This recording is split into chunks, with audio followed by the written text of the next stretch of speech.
because she want Boaz to see that she is good enough to marry, that she is worth and she has value, and that she has something to offer in order for him to do good to her. She worked countless hours without taking a break. That's how much she worked, figuring that her work or her performance would be noticed and she would find favor based on her what? Self-efforts.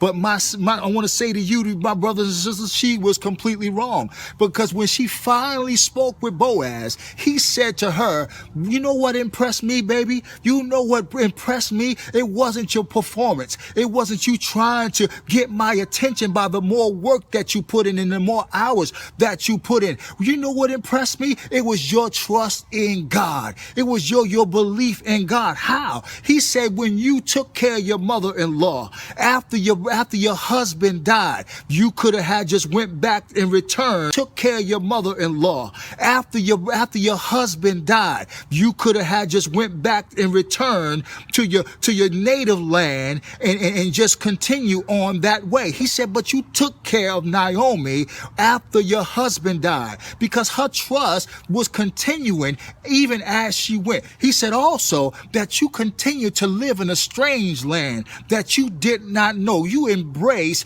a culture that you didn't have before. You took on the culture of Naomi and the Israelites versus going back to your city and going back to the place where you were raised. So listen, let's go to Ruth 2:11, and I'm going to prove what I'm saying to you, because I want you to read it for yourself. He said, this is Boaz speaking.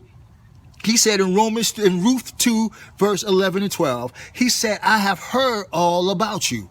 I have heard about the way you treated your mother-in-law after the death of your husband. This is the Message Bible. He said, and how, 2 verse 11 and 12, he said, I have heard all about you.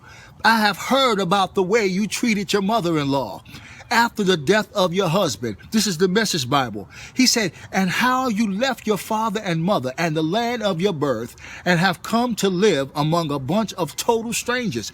He said, God reward you well for what you have done, and with generous bonus besides from God, to whom you've come, what? Seeking protection under his wings. Is that you put your life and you put your heart and you put your finances, as you put your kids, you put your family, you put everything that you consider value in the hands and under the protection of our God, because you trust in him. It wasn't the simple fact that you trusted in man, but it was God using Boaz to be what? A kinsman redeemer.